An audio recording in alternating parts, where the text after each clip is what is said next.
Ustadz Husaini Sahlan di Jeddah Tarawih malam ke-15 Ramadan 1444 Hijriah di Musala Al-Muhajirin Banjarmasin memadahkan masih ada sebagian orang yang kada memahami arti dari kewajiban, karena ada orang yang sudah memasuki usia senja tapi masih kada menjalankan ibadah puasa di bulan Ramadan.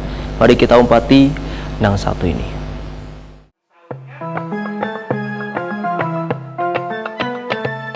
Bulan Ramadan memiliki banyak keberkahan. Berkah yang didapat di bulan Ramadan yaitu adanya ibadah puasa sebulan penuh yang merupakan kewajiban bagi umat Islam. Namun, masih ada sebagian orang yang kada memahami arti dari kewajiban. Karena ada orang yang sudah memasuki usia senja tapi masih kada menjalankan ibadah puasa di bulan Ramadan. Demikian kultum Ustadz Husaini Sahlan di Jeddah Tarawih malam ke-14 Ramadan 1444 Hijriah di Musala Al-Muhajirin, Jalan Pangeran Banjarmasin Utara, malam Rabu 4 April 2023. Sebulan penuh kita berpuasa, yang mana puasa itu adalah kewajiban kepada kita. Kewajiban kan? Bapak, kewajiban kan? Ada sebagian orang yang kada paham itu kewajiban. Rambut sudah putih, kumis sudah putih, janggut sudah putih, wajah keriput, gigi habis, main ngomong lagi habis. Dia ke pasar, daripada pasar Lima Sudi mampir, mojok daripada tempat parkir, membawa tas kresek hitam, ada botol teh, botol sosro, sama daripada kue lapis. Jam 10 makan. Tuhan sudah. Kenapa jadi pianto guru ketemu sama saya? Saya tanya, lupa ada puasa piannya. Anu guru ya, lapar parut ya. Ini menunjukkan bahwa orang ini kada tahu namanya wajib. Okay. Kalau orang tahu apa itu wajib, maka pasti kada bakalan pacah puasa. Ustadz Husaini Sahlan menegaskan, setiap ibadah yang diwajibkan tentunya disertai dengan ancaman, tapi disertai pula dengan imbalan pahala yang ganal atau luar biasa. Bahkan pahala yang paling ganal diberikan Allah Subhanahu wa Ta'ala pada hambanya adalah perkara wajib, sehingga kita disadarkan Allah untuk mengerjakan ibadah yang wajib lantaran ganal pahalanya.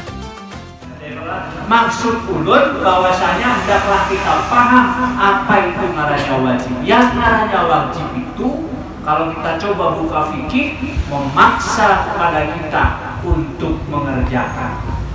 Ridho atau ghairu ridho, jalankan. Itu ngarannya wajib. Dan yang ngarannya wajib itu disertai dengan ancaman. Pasti dah. Setiap perkara yang wajib itu ada ancamannya dan ada imbalannya. Dan dalam fikih disebutkan imbalannya paling ganal. Paling ganal. Terganal imbalan pada sisi Allah Subhanahu wa Ta'ala adalah perkara wajib. Coba lihat hadis tentang puasa. Siapa yang menggawe daripada ibadah wajib di bulan Ramadan, pahalanya dalam bentuk hadis 70 kali lipat dari pahala wajib di bulan lainnya. Menurut Ustadz Husaini Sahlan, pelajaran pertama di bulan Ramadan adalah kita dididik oleh Allah Subhanahu wa Ta'ala untuk mengejar ibadah yang ganal pahalanya, yaitu perkara yang wajib diantaranya puasa di bulan Ramadan. Karena hidup di dunia ini ada batasnya atau akhirnya. Kehidupan yang kada lawas kita jalani ini akan menentukan kehidupan di akhirat. Hidup di dunia ini kita ada batasnya. Kontrak kita dengan Allah Ta'ala itu ada akhirnya. Jangan ada akhirnya, silahkan. Mau sekahendak itu. Kita ini ada kontrak yang kemudian terbatas. Dan terbatasnya itu terkadang tidak lama, ya kan? Terkadang tidak lama, dan tidak lamanya itu menentukan kehidupan kita di akhirat. Ujar Nabi, Kehidupan akhirat kita ditentukan saat matinya, dan matinya ditentukan saat hidupnya. Kehidupan yang panjang abadi di akhirat ditentukan pada saat hidup yang singkat di dunia. Makanya orang yang berpikir di dunia, dia mengejar kira-kira pahalanya ganal, bekalnya banyak, sehingga dia kena selamat dan sukses di akhirat.